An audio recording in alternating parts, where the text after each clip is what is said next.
ভাবকচোন নিজৰ সন্তান বুলি ভাবি আন এটা চৰাইৰ পোৱালিক যদি কোনো চৰাইয়ে দিনটোৰ পিছত দিন মৰমেৰে আহাৰ খুৱাই থাকে তেন্তে সেই দৃশ্য কিমান আচৰিত হ'ব পাৰে। এই ভিডিঅ'টোত আপোনালোকে যি দেখিছে সেয়া ঠিক তেনেকুৱাই এক আচৰিত দৃশ্য।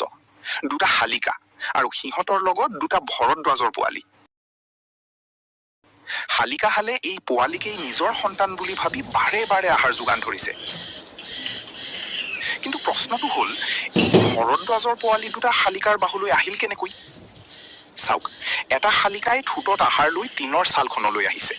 পোৱালিটোৱে লগে লগে মুখ মেলিছে আৰু শালিকাটোৱে মৰমেৰে সেই আহাৰ পোৱালিটোৰ মুখত দি দিছে। কেই ছেকেণ্ডৰ পিছতেই আকৌ আন এটা পোৱালিয়ে মুখ মেলিছে। শালিকাটোৱে তাকো আহাৰ খুৱাইছে। এই দৃশ্য এবাৰ নহয়, বাৰে বাৰে দেখা গৈছে। কেতিয়াবা প্ৰকৃতিয়ে আমাক এনেকুৱা কিছুমান দৃশ্য দেখুৱায় যাৰ সন্মুখত থিয় হৈ আমি কেৱল ভাবিবলৈ বাধ্য হওঁ। এই শালিকাবোৰে হয়তো নাজানে যে সিহঁতৰ সন্মুখত থকা পোৱালি দুটা ভৰদ্বাজৰ। সিহঁতৰ বাবে এই দুটা হয়তো কেৱল দুটা ভোকাতুৰ পোৱালি, আৰু ভোকাতুৰ পোৱালিক আহাৰ যোগান ধৰাটোৱেই যেন এতিয়া সিহঁতৰ দায়িত্ব।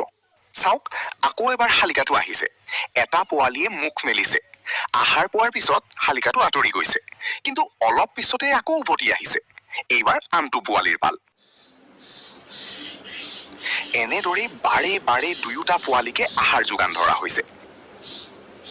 এটা সৰু টিনৰ ছালৰ ওপৰত চলি আছে যেন এক নীৰৱ মাতৃত্বৰ কাহিনী।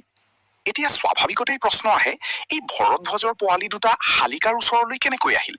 সম্ভৱতঃ কোনো পৰিস্থিতিত ভৰদ্বাজ চৰাইজনীয়ে শালিকাৰ বাহত কণী পাৰিছিল। কিন্তু এটা কথা স্পষ্ট, শালিকাবোৰে পোৱালি দুটাক এৰি যোৱা নাই, বৰং সিহঁতে বাৰে বাৰে উভতি আহি আহাৰ যোগান ধৰিছে। এইদৰে চলি থাকে জীৱন সংগ্ৰাম। পোৱালিবোৰৰ বাবে প্ৰতিটো আহাৰৰ টুকুৰা গুৰুত্বপূৰ্ণ, আৰু শালিকাহালৰ প্ৰতিবাৰ উভতি অহা যেন সিহঁতৰ বাবে নতুন আহাৰ খবৰ। এই সৰু ঘৰটোৰ টিনৰ ছালখনত হয়তো প্ৰতিদিনে বহুত চৰাই আহি যায়, কিন্তু আজিৰ এই দৃশ্যটো সঁচাকৈয়ে বিশেষ। কাৰণ ইয়াত আমি দেখিছো এটা চৰাইয়ে আন এটা চৰাইৰ পোৱালিক নিজৰ সন্তানৰ দৰে যত্ন লৈছে। ভৰদ্বাজৰ পোৱালি শালিকাৰ যত্ন, আৰু টিনৰ ছালৰ ওপৰত প্ৰকৃতিৰ এক আচৰিত দৃশ্য। প্ৰকৃতিত সকলো কথাৰ উত্তৰ আমি সদায় নাপাওঁ, কিন্তু কেতিয়াবা এটা সৰু দৃশ্যই আমাক বহু কথা শিকাই যায়। শালিকাবোৰে হয়তো নাজানে পোৱালি দুটা কাৰ সন্তান। সিহঁতে কেৱল জানে সন্মুখত দুটা ভোকাতুৰ পোৱালি আছে আৰু সিহঁতক আহাৰ লাগে। এইটোৱে হয়তো প্ৰকৃতিৰ আটাইতকৈ সুন্দৰ দিশ। জীৱনৰ যত্ন ল'বলৈ সদায় একেই জাতিৰ হ'বই লাগিব বুলি কথা নাই। আপোনালোকে এই আচৰিত দৃশ্যটো কেনেদৰে দেখিলে কমেণ্টত নিশ্চয় জনাব।